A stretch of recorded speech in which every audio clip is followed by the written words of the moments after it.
Olá, no vídeo de hoje eu gostaria de falar do princípio da incerteza de Heisenberg. Imaginemos que nós temos o caso clássico lá nossos estudos, né? Jogamos um elétron numa dupla fenda, certo? E a gente percebeu que como esse elétron tem um comportamento ondulatório, ele vai a probabilidade de eu encontrar ele em determinada posição aqui na placa, aqui na interface, na parede, vai ter o mesmo comportamento das franjas claras e escuras.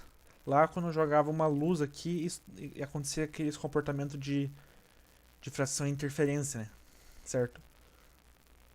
De tal forma que a onda resultante aqui, a onda de matéria resultante aqui, vai ser a somatória, a superposição da onda que passa por aqui, mais a somatória da onda que passa por aqui. Ou seja, vai ser a somatória das duas, né? A superposição. A superposição vale também para onda de matéria, ok? E esse comportamento aqui vai ter uma cara de cosseno, certo? Ó, é um cosseno por causa que lembra lá de ótica, quando tem um negócio de dupla fenda, o padrão de interferência segue um cosseno ao quadrado, né? Certo? O padrão de interferência segue um cosseno ao quadrado. Ora, se o padrão de interferência é cosseno ao quadrado, ou seja, a probabilidade de eu encontrar o elétron vai ser um cosseno ao quadrado também, certo? Então a onda de matéria em si, eu corto os quadrados e sobra só o cosseno, certo? Então é um cosseno de um número de onda k0 vezes x. Então a gente percebe que a gente não tem nenhuma noção de como o elétron, da onde o elétron está, né? Ele pode estar em qualquer posição aqui, certo? Porque a gente não tem noção nenhuma aqui, ó, com essa onda. Então vamos lá, agora eu boto um sensor num dos buracos, certo? Boto um sensor aqui, certo? O que acontece se eu botar um sensor aqui? No momento que o elétron for passar por um dos dois, por exemplo, passou por aqui, certo? O que acontece? Eu vou saber que ele vai passar por aqui. E no momento que eu sei que ele está passando por aqui, é como se eu avisasse pro universo que eu sei que ele está passando. Tô avisando o universo. Ele está passando por aqui. Beleza. E como agora a gente sabe que ele está passando por aqui, esse padrão de interferência não vai mais ser o real. Agora vai começar, como ele está passando por aqui, a gente tem certeza que ele vai passar reto e vai formar um padrão aqui, certo? Um padrão aqui. Ou se ele não estiver passando por aqui, por onde mais ele pode estar passando? Por aqui, né? Então vai se formar dois padrões aqui, ó. Vai formar um aqui e um aqui. Isso pelo simples fato de eu estar observando por onde ele está passando, ok?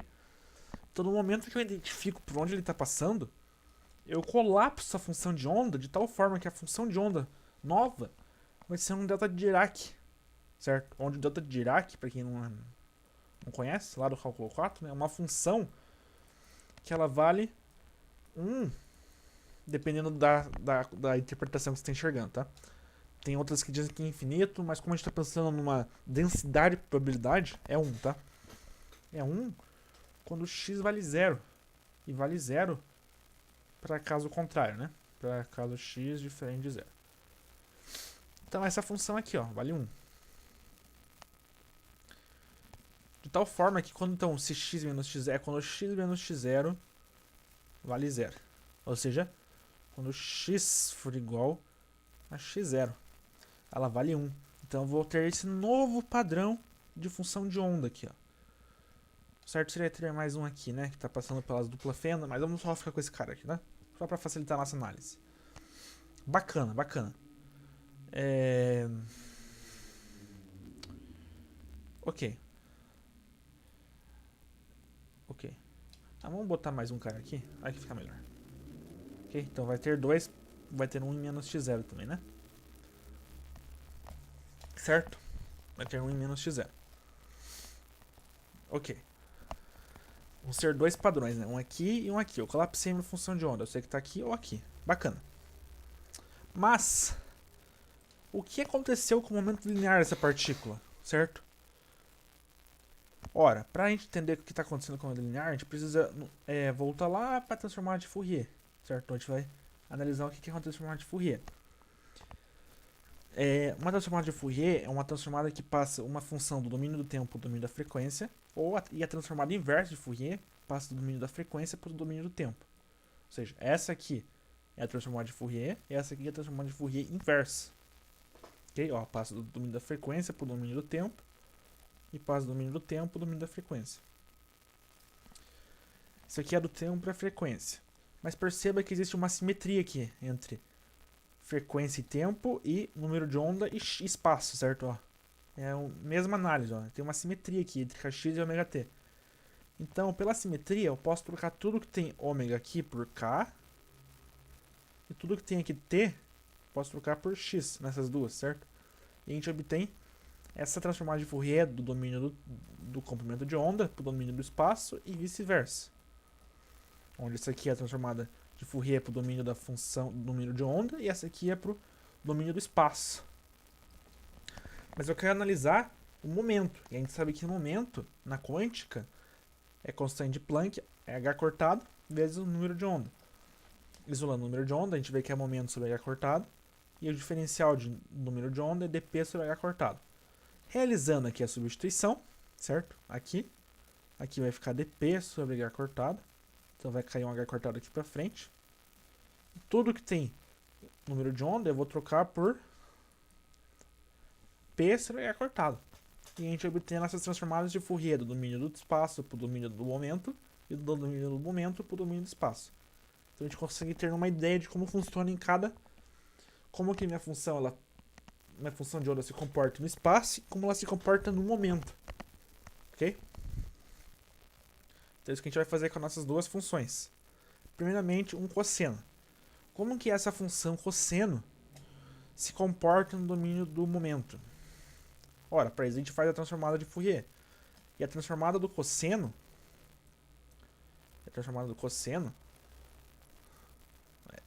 de tal forma que a transformada dessa função no domínio do momento, do número de onda, é esse cara aqui, certo? E a transformada do cosseno, eu olhei lá numa tabelinha, certo? É π vezes delta de Dirac.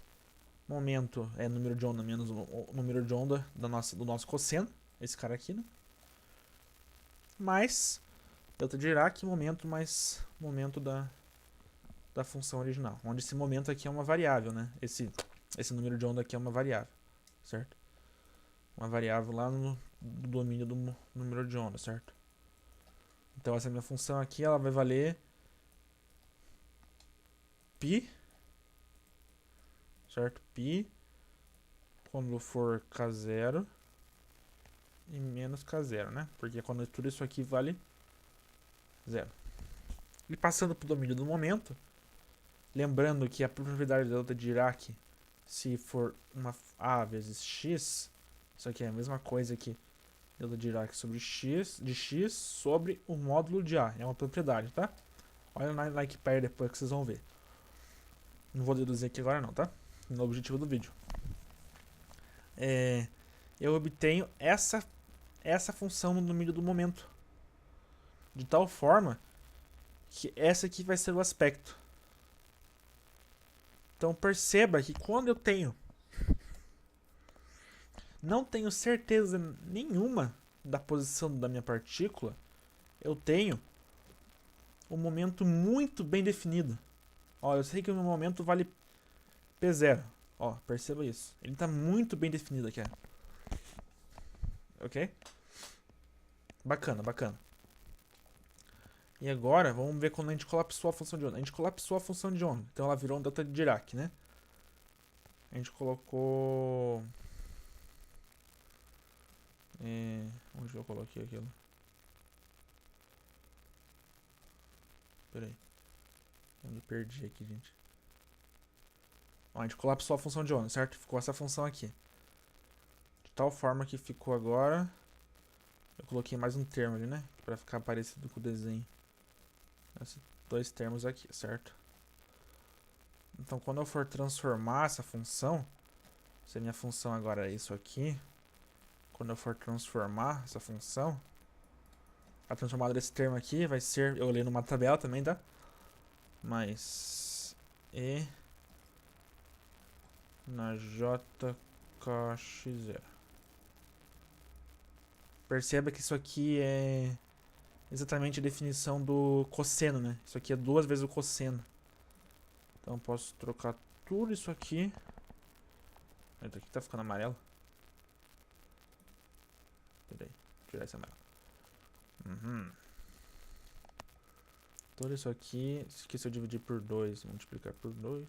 Isso aqui é o cosseno, né? Tudo isso aqui é o cosseno de KX0 vezes 2, certo? Tudo isso aqui é isso. Bacana, bacana. Certo? E se eu trocar o K por P sobre H cortado, né? Posso fazer isso se quiser. Enfim, então vai ser um cosseno, ok? Essa aqui é a ideia. Então perceba que quando eu tenho a minha posição no espaço muito bem definida, ó, certo? Muito bem definida, a função, o momento dela não é nada definido. Eu não faço mais ideia de como que o momento, qual que é o momento, certo? Ó, perceba que eu não sei mais. Certo? Não sei mais. Não sei mais. Então, reanalisando. Quando eu não conheço a posição da minha onda, a posição da minha partícula, eu tenho muito bem definido o momento dela. E quando eu não tenho um momento bem definido, eu tenho a posição muito bem definida. Então, isso que a gente quer pensar agora. Observamos que quanto mais conhecemos sobre a posição, menos conhecemos sobre o momento. O inverso é verdade também. A gente fez essa análise com Fourier, né? Fourier é vida, né, gente? Fourier é fantástico. Mas isso é porque interferimos no experimento ou é uma característica intrínseca da função de onda? Isso que a gente quer pensar. A gente quer definir se essa característica de incerteza que a gente tem um em relação ao outro é porque a gente está interferindo no experimento, colocando um sensor, colocando a mão, seja o que for. Ou é porque isso é uma característica intrínseca da função de onda. Ou seja, essa incerteza ela vai sempre existir pelo fato da partícula se comportar como onda. Isso que a gente quer pensar. Então, para isso, a gente vai agora pensar na estatística. Bom, espero que esteja em dia com o curso de estatística, né? Mas caso não esteja, eu vou dar uma revisadinha aqui rápido, ok? Qual que é a incerteza das medidas de x e p? Vamos chamar ΔX a incerteza em x e ΔP a incerteza do momento. A gente pode chamar a incerteza de desvio padrão, né? Lembra que quando a gente está propagando incertezas, a gente sempre usa o desvio padrão, né? Ou seja, o desvio padrão está intrinsecamente ligado à incerteza, certo? Bacana. Mas a gente sabe que o desvio padrão, ele é a raiz da variância, né? Então a gente vai calcular a variância, basicamente. Ou seja, a variância é o desvio padrão ao quadrado. Bacana, né? De tal forma que a variância eu vou chamar de desvio padrão ao quadrado a partir de agora. E a gente sabe que a variância é o somatório da diferença de todas as medidas menos a média, tudo ao quadrado, e dividido pelo número de termos, certo? Ou o número de termos menos 1, depende do que você está fazendo, né? Isso aqui é o amostral e o outro... Não, esse é o populacional e esse é o amostral, né? Enfim, não manja de estatística o suficiente para definir qual é a diferença dos dois, tá? Enfim, isso é estatística. Então eu vou abrir esse cara aqui como o quadrado do primeiro, menos 2 vezes o primeiro vezes o segundo, mais o quadrado do segundo, dividido pelo número de termos ainda. E eu posso separar esse cara em 3 somatórios, né?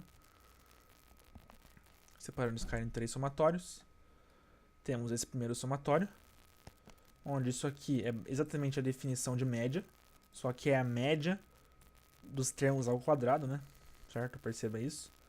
Então isso aqui vai ser a média dos quadrados dos termos. Então é a média dos quadrados. Média dos quadrados. Esse cara aqui vai ficar o somatório desses termos aqui. Só que a média é constante e o 2 é constante. Então os dois caem para fora da somatório. E vai ficar a somatória de todos os termos divididos pelo número de termos. Isso aqui é exatamente a definição de média, né? Então eu posso substituir todo esse cara por uma média. Pela média. Mais a somatória das médias ao quadrado. Como isso aqui é uma somatória de 0 até n, n-1, né? Ou de 1 até n, 1 até n é melhor. De 1 até n.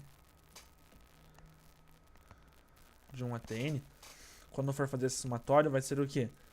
Vai ser média ao quadrado, mais média ao quadrado, mais média ao quadrado, mais média ao quadrado.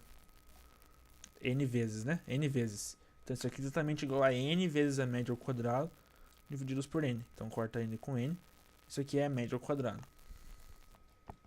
Então aqui vai ficar a média dos quadrados, menos 2 vezes a média, que dá média ao quadrado, mais média ao quadrado. Isso aqui dá a média dos quadrados, menos o quadrado da média. Então, isso aqui é exatamente a definição de variância, tá? Então, variância é, de volta, a média dos quadrados menos o quadrado das médias. Ok? A gente vai usar isso aqui bastante agora, tá?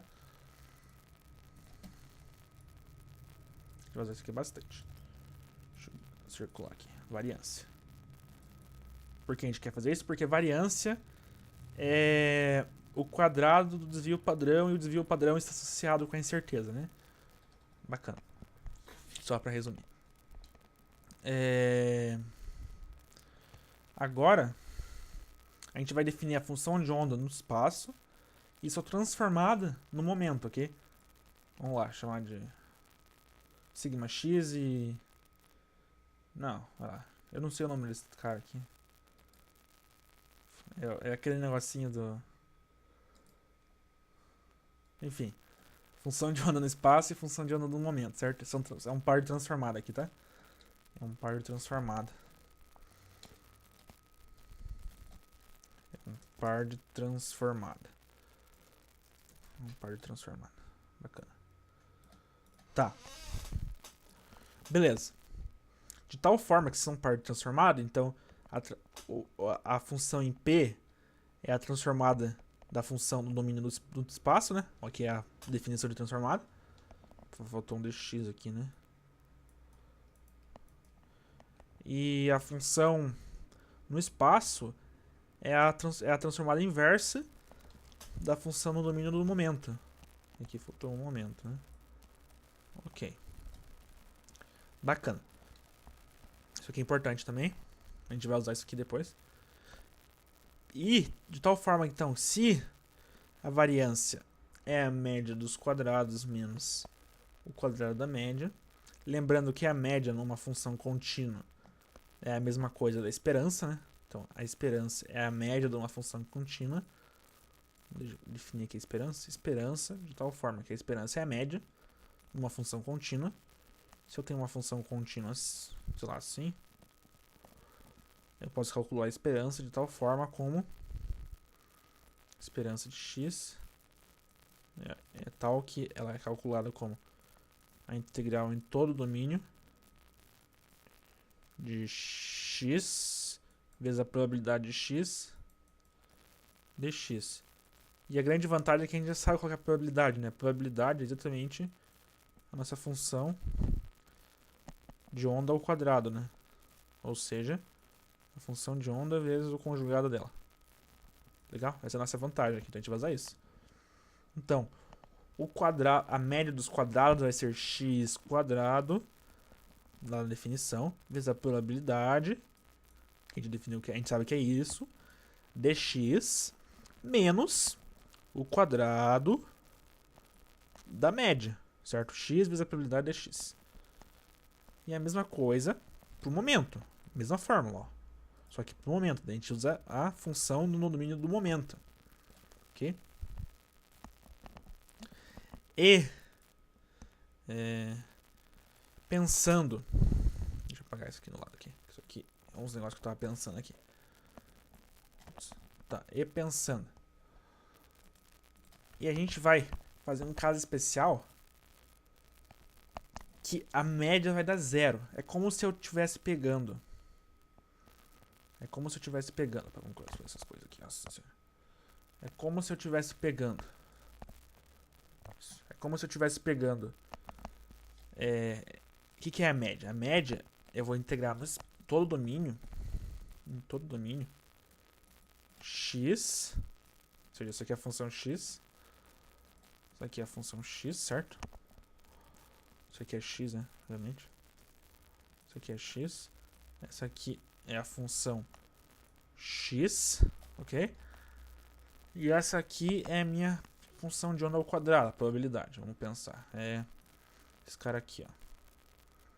Pensar que ela é isso, mas não necessariamente é isso, né? Isso é qualquer coisa. Pra ficar bonitinho. Certo? De tal forma que, pela definição, né? Como é uma probabilidade, então a integral da função de onda ao quadrado, do modo da função de onda ao quadrado, dx, como eu estou integrando em todo o domínio, e a partícula tem que ter alguma posição, a probabilidade de eu encontrar a partícula, se eu procurar em todo o espaço, é 1, né? Eu vou encontrar em algum momento, né? Então é 1. Então, de tal forma que se eu fazer uma troca de variável, certo? E pegar um eixo que tá lá no infinito, certo? Lá pra cá, certo?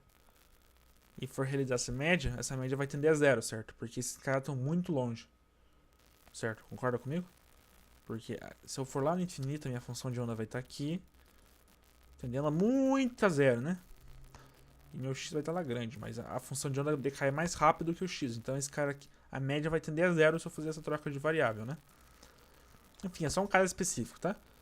Só para facilitar a nossa análise. Então esses dois caras vão dar 0, de tal forma que as minhas variâncias vão ser simplesmente esse primeiro termo aqui, né? Ou seja, a média dos quadrados. A média dos quadrados. Para a gente prosseguir, a gente vai ter que lembrar o que é produto interno e definir produto interno para funções complexas, tá? Então vamos lá. Nosso vídeo vai ficar compridinho, né, gente? Mas aqui é bastante coisa para a gente conseguir mostrar, analisar a incerteza de Heisenberg, né? Deixa eu ver quanto tempo de vídeo eu tenho. 20 minutos. Beleza, 20 minutos. Vamos lá para produto interno de funções complexas. Vamos primeiro lembrar o que é um produto interno, né? No caso de vetores, o produto interno é exatamente o produto escalar, né? O produto escalar é um caso de produto interno. O produto escalar é o produto interno para vetores, né? A gente define o produto interno como isso aqui. Essa é a definição aqui, né? Isso aqui é bem útil para quântica, na verdade, né? Mas não é o caso desse vídeo. De tal forma que é o somatório de termo a termo dos vetores, né? É o somatório do produto de termo a termo, certo? Por exemplo, se eu tenho um vetor que é o x na direção y, mais o y na direção j, eu tenho que vx na direção y, mais o y na direção j, o produto interno vai ser o x vx mais o y vy, né? Isso que quer dizer. Isso aqui, se você quiser escrever na notação de Einstein, se quiser, sei lá, se você quiser, é v, i, u, i, né? Enfim, dá um escalar no final, né? Enfim, não é o objetivo aqui, não importa. Ou é o módulo de u vezes o módulo de v vezes cosseno de θ, né? De tal forma que se eu definir também para o produto interno entre u e u, vai dar simplesmente u quadrado, ou a somatória de u's quadrados, né? Legal, né? Com isso em mente, a gente pode definir para funções agora, funções reais, certo? Para funções reais, a gente pode definir como a integral, como antes era um somatório, se são funções agora, elas são definidas em todo domínio, em todo espaço, em vez de ser um somatório, a gente vai definir como uma integral. Nada demais, né? Então a gente define como uma integral. Mas a ideia é a mesma, do somatório, né? Mas e aí para funções complexas, como que a gente faz? A gente define como a integral ainda, mas o primeiro termo é o conjugado, certo? É o conjugado do primeiro termo, isso aqui é V produto interno com U. Ou seja, o conjugado do primeiro vezes o segundo e integral. Tá aqui, ó. Não precisa escrever. Mas por que o conjugado? Ó, eu vou tentar explicar para vocês por que o conjugado faz sentido, ok? Pensa que eu quero fazer o produto interno de U com U. E U é uma função complexa, né? É uma função complexa. Tá. Então, no momento que eu faço, o primeiro vai ser conjugado vezes o segundo. De tal forma que esse termo aqui vai dar o conjugado vezes o não conjugado, né? A função vezes o seu conjugado é sempre um módulo ao quadrado, né? Tá aqui, ó, é um módulo ao quadrado. E perceba que isso aqui faz sentido com a definição vetorial clássica, que no final é o quadrado, né, do módulo. Perceba isso, né? Certo? É por isso que a gente define como o conjugado, para continuar fazendo sentido com a definição clássica e as definições e as propriedades continuarem valendo. Ok? Enfim, isso aqui foi uma revisão de produto interno, tá? Beleza. Logo,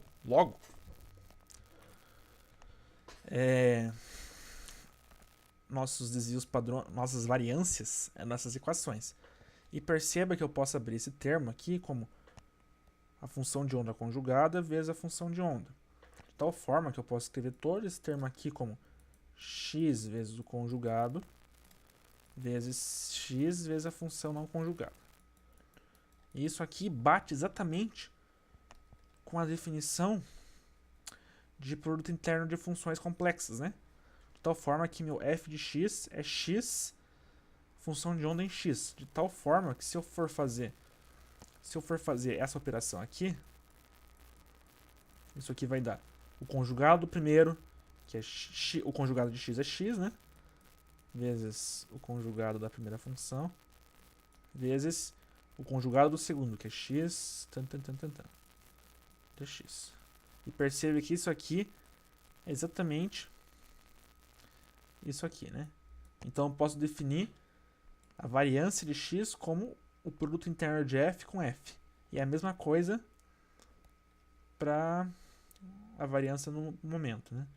Eu posso definir uma função g de p, de tal forma que é p vezes a função de onda do domínio do momento. Logo, a variância no momento é o produto interno de g com g. Exatamente a mesma ideia, certo? Por isso que era importante entender produto interno de funções complexas, tá? A gente vai usar muita propriedade agora de produto interno, tá? Então, espero que vocês estejam em dia com as propriedades, tá? Caso eu vá usar alguma coisa diferente, eu dou uma revisadinha rápida, tá? Então, a gente terminou o primeiro documento. Vamos para o segundo agora. O segundo documento. Então tá. A gente chegou nessas definições, né? Então, não vou falar de volta, a gente acabou de ver. A gente vai definir que esse g de p aqui, deixa eu pegar aqui as coisas certas para não dar erro. Esse g de p aqui, ele tem uma transformada no domínio do espaço que é g de x, ok? De tal forma que g de x é a transformada inversa de g de p, né? Usei a definição de transformada inversa aqui, que a gente definiu lá no começo do vídeo, lá no começo da aula. Ok? Bacana, né? E a gente sabe que g de p é p vezes a função de onda no domínio do momento. E a gente sabe que a função de onda no domínio do momento é a transformada da função de onda no domínio do espaço. Então eu vou substituir. Então eu substituir aqui, ó, esse termo aqui pela transformada, certo? Pela operação transformada. Lembra que isso aqui é a transformada. Ok. E a gente vai integrar por partes. Lembrando que integrar por partes, a integral de u dv é menos uv menos a integral de v du. Certo? chamando... A gente quer integrar esse cara aqui por parte, né? Chamando esse termo aqui de U, todo esse cara aqui de dv, diferenciando os dois lados em relação a x, a gente chega nesse termo aqui, integrando os dois lados, a gente chega nesse cara aqui. Então, substituindo aqui na formulinha, a gente chega aqui v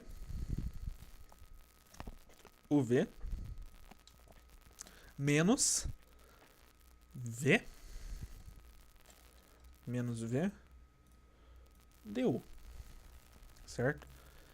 E a gente sabe que a função de onda ela é normalizada, né? Certo? A função de onda é normalizada. O que significa que ela morre no infinito. Se a função de onda morre no infinito, certo? A função de onda morre no infinito, certo? Aqui é o x, é a função de onda. E esse cara aqui é uma exponencial elevada a um número complexo, certo? O que significa que isso aqui tem módulo 1, certo? Logo, todo esse termo aqui morre, porque se esse cara aqui é zero tanto aqui quanto aqui, esses limites aqui, essa aplicação dos limites inferior e superior vai dar zero, né?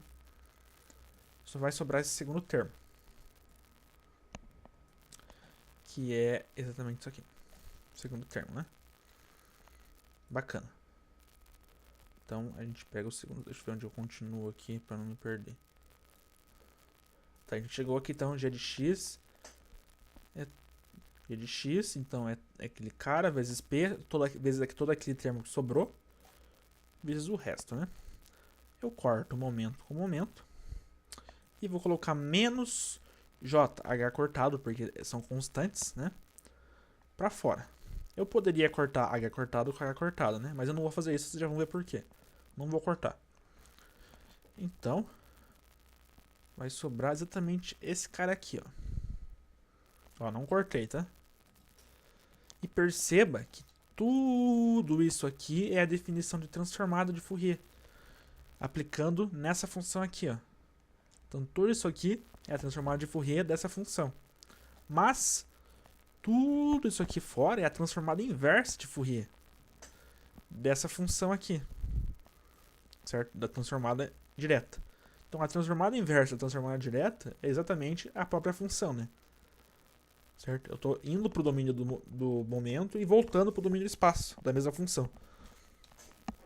Então, eu posso substituir todo esse termo por esse cara aqui.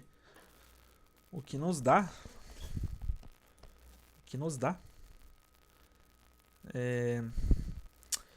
esse cara aqui, certo? Menos JH cortado, derivada em relação a x da função de onda. Onde todo esse cara aqui é o operador momento. Por que ele é o operador momento? Vamos falar rapidinho aqui para não ficar vago, né? Não vou simplesmente falar que ele é o operador momento, né? Pensa que a nossa função de onda faz de conta que é isso aqui, né? Lá nos nossos vídeos antigos, né? Ela vai ter sempre vai ter uma base que é esse cara aqui, né? Lembra disso, né? E a gente sabe que momento é número de onda vezes h cortado, né? Então, como que eu faço aparecer... Que operador tem que aplicar aqui para aparecer um momento aqui na frente, certo? O que eu tenho que fazer? Ora, se eu derivar esse cara aqui em relação ao espaço, aqui é o mais, né? Se eu derivar aqui esse cara em relação ao espaço, então derivando minha função em relação ao espaço, vai cair um JK pra frente, né? Caindo um JK pra frente.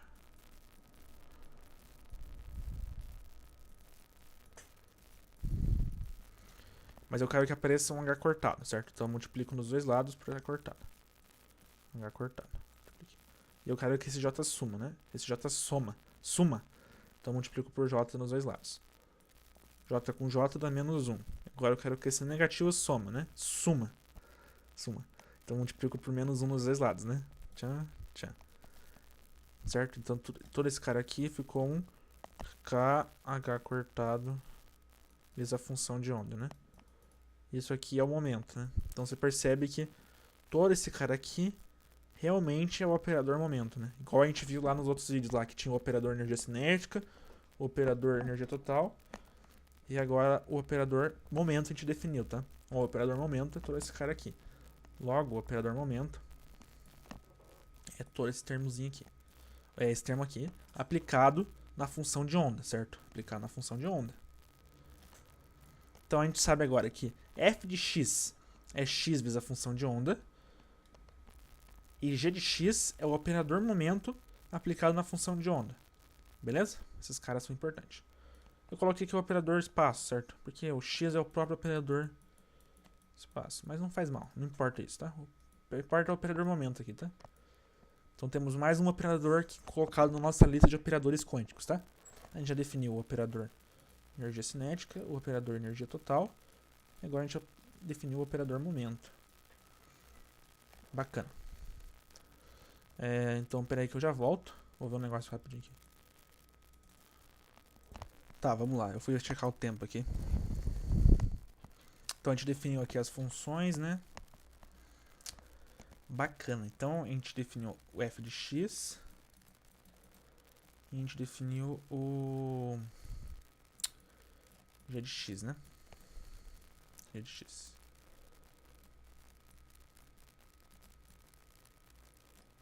Ok. De tal forma que a incerteza em x é o produto interno de f com f e a variância em p é o produto interno de g com g. Sabemos que da equação de Cauchy-Schwarz que o produto interno de u com u vezes o produto interno de v com v tem que ser sempre maior ou igual ao produto interno de u com v ao quadrado, certo? Aqui eu posso colocar um módulo se quiser. Aqui, eu não vou deduzir certo para vocês, tá? Isso aqui, mas eu posso mostrar. Aqui eu tinha deduzido aqui. Acho que vai gastar muito tempo do vídeo, não precisa. Vou mostrar rapidinho com vetor que isso aqui vale, tá? Pensa que o é vetor, tá? Certo? O é vetor. E v também é vetor. O que é o produto interno de u com u? É basicamente o módulo de u ao quadrado, né? E de v com v é o módulo de v ao quadrado.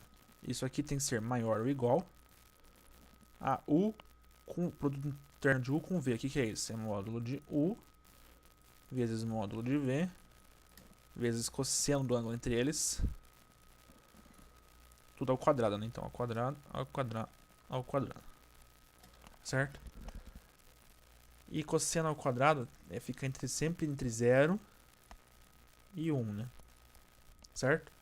Entre 0 e 1. Portanto, esse cara aqui realmente é sempre maior ou igual a esse cara aqui, certo? Então, eu mostrei com vetor, tá? Mas com função... Função é a mesma ideia, tá? É bem parecido. Ainda mais que as propriedades são praticamente as mesmas, né? O produto interno entre função e produto escalar. Então, dá pra aceitar, né? Vocês concordam comigo, né? Aqui tem um desenho aqui se vocês quiserem entender melhor, certo? Com função. Preciso dar uma pausa aí e tentar entender. Ó, esse cara é sempre positivo, esse cara é sempre positivo. Então esse cara aqui vai dar sempre um termo positivo. Enquanto esse cara aqui pode ser positivo ou negativo, né? Então isso já garante, e a ideia é o colhado ficar positivo, né? Mas aqui dentro eu vou estar fazendo uma soma entre números positivo e negativo. O que garante que esse cara aqui vai ser sempre maior ou igual que esse cara aqui, certo? Mas enfim, não é o objetivo do vídeo. Então não vou ficar me prolongando aqui. Então, portanto, usando a equação de Cauchy-Schwarz, né? A gente sabe que esses dois caras têm que ser maior ou igual ao módulo de f com o produto interno com f de g ao quadrado, certo? Mas esse cara aqui é um número complexo, né? Então a gente vai analisar como que o número complexo funciona. O número complexo eu posso escrever como a parte real mais j vezes a parte imaginária, né? Aqui está o domínio complexo, né? O eixo real, o eixo imaginário e aqui é o módulo, né? O módulo vai ser como se fosse Pitágoras entre a parte real e a parte imaginária, né? Tá aqui, ó. Então é o módulo da parte real, mas o módulo da parte imaginária é o módulo do número complexo inteiro. E tudo isso aqui tem que ser sempre maior ou igual à parte imaginária ao quadrado, certo? Faz sentido, né? Porque a parte real ao quadrado mais a parte imaginária ao quadrado tem que ser maior ou igual a simplesmente a parte imaginária. onde a parte imaginária é z menos o conjugado de z sobre 2j de elevado ao quadrado, porque aqui também está elevado ao quadrado, né? Ó, isso aqui é verdade, pode testar aqui, ó. Se eu fazer z menos o conjugado de z, então eu vou ter a mais jb. O conjugado de z é a menos jb, então é menos a, menos com menos dá mais, jb. Corta a com a, fica 2jb. Divide com 2j ali, sobra só b, né? E b é a parte imaginária realmente. Então isso aqui realmente é a parte imaginária de z, tá? Bacana. Mas o nosso número imaginário aqui é esse cara aqui, né? Então a gente vai analisar ele. Se z é esse número aqui, qual que é o seu conjugado? Ora, seu conjugado, basta eu trocar a ordem do produto interno, ok? Por quê? Porque quando eu troco a ordem do produto interno, esse cara aqui vira o conjugado, é o conjugado desse, certo? E esse cara aqui é o conjugado desse. E o conjugado de um produto de números complexos, por exemplo, eu tenho um número complexo A e um número complexo B. Se eu quero o conjugado deles, basta eu fazer o produto entre conjugados, ok? Ou seja, basta eu conjugar os dois, e é o que eu estou fazendo aqui, né? Eu conjugo F e conjugo G, certo? Bacana, né? Então, esses aqui, o Z esse vai ser esse cara e o conjugado de Z vai ser o produto ao contrário. O produto interno ao contrário. Então, de tal forma que pela inequação de Cauchy-Schwarz a gente sabe isso, mas pela definição de número complexo, a gente sabe que todo o módulo dele ao quadrado tem que ser maior que a parte imaginária ao quadrado, né? Então a gente vai analisar a parte imaginária desse f de g. F produto interno com g. Então vamos lá. Vamos lá. Me perdi aqui, gente. Ai, meu Deus. Aqui. Então tá.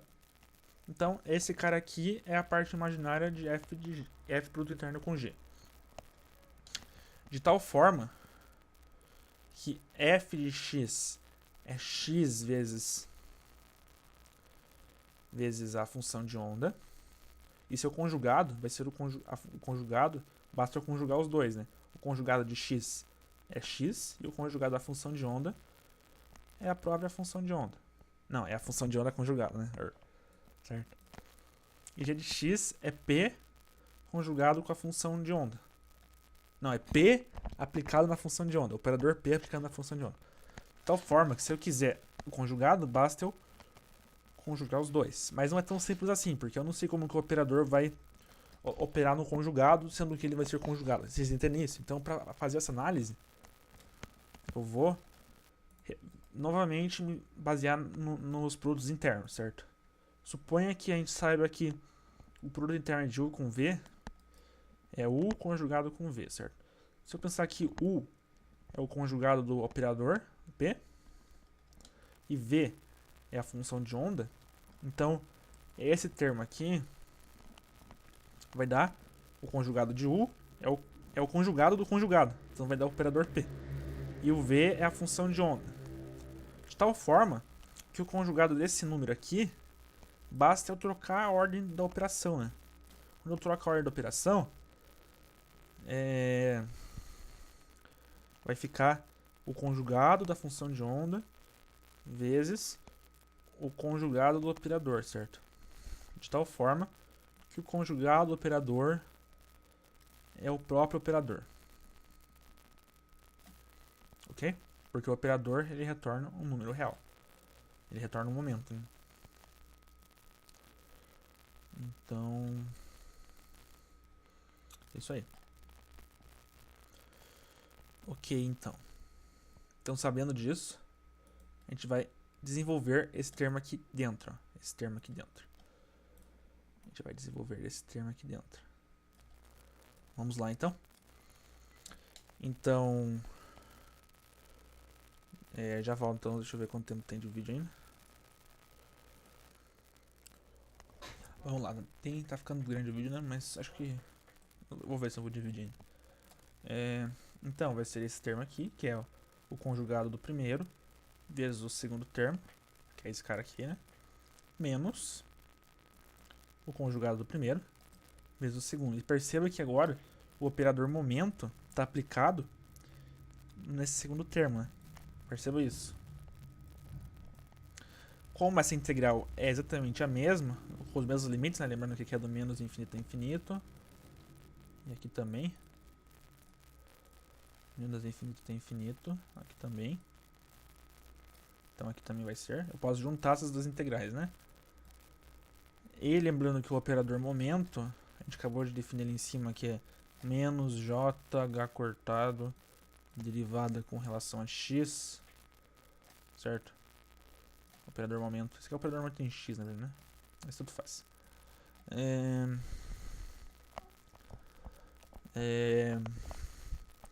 Então, em ambos os termos aqui vai aparecer eu posso substituir esse cara aqui por um menos jh cortado, derivada com relação a x.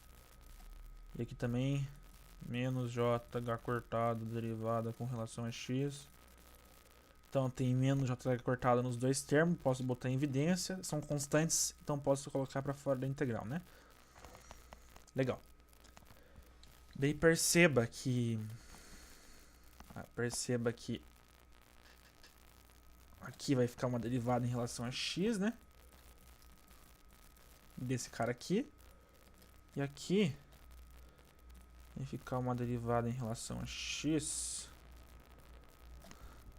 Uma derivada em relação a x de todo esse termo aqui, né? Então aqui vai ser uma regra do produto das derivadas, né? Ou seja, vai ser a derivada em relação a x de x da função de onda, né? Então aqui dá a derivada do primeiro, que é a derivada de x em relação a x é 1, vezes o segundo. Mais o primeiro vezes a derivada do segundo, que é a derivada da função de onda em relação a x. Ok? Perceba que esse termo aqui ficou esse termo aqui e apareceu esse termo aqui, né? Quando eu multiplicar pela função de onda conjugada aqui vai ficar exatamente igual a esse termo aqui, ó. Certo? Perceba isso. X conjugado derivada com relação a x do não conjugado. Menos conjugado x vezes derivada com relação a x do não conjugado. Posso cortar esses dois termos. E eu vou fazer a multiplicação desses dois, né? E esse negativo sai para fora da integral. Ficando menos com menos dá mais. Juntando esses dois, é exatamente o módulo ao quadrado. E como essa aqui é uma função normalizada, né? É a probabilidade. Como a de menos infinito a infinito, né? A probabilidade de eu encontrar em alguma posição do espaço a partícula é sempre 1, né? Eu vou encontrar eventualmente. Eu só tenho que procurar em todas as posições, né? Então, aqui dá 1 vezes jh cortado. E tudo isso aqui dá jh cortado. Portanto, como tudo isso aqui dá jh cortado, né? Então eu vou cortar j com j e vai ficar que a parte imaginária ao quadrado deste produto interno aqui é h cortado sobre 2 ao quadrado. Logo, já é outro documento. Logo,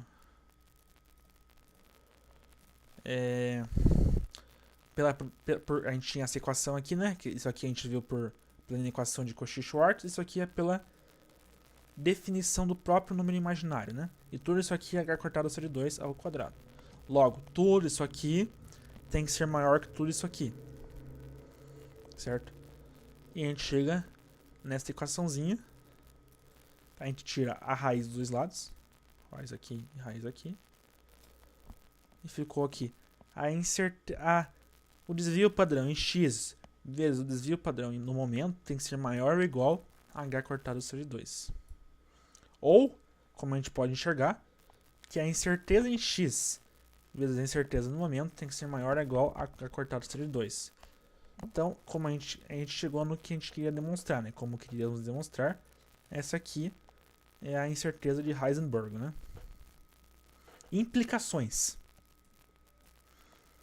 Quanto maior o erro no momento, menor será o da posição e vice-versa. Isso aqui fica claro com essa equação, né? Que quanto mais eu aumento a incerteza, quanto mais eu diminuo minha incerteza na posição, mais a minha incerteza no momento cresce e vice-versa. Por isso que lá no nosso primeiro exemplo, quando a gente tinha certeza do momento, a gente não tinha nenhuma certeza da posição e vice-versa, né?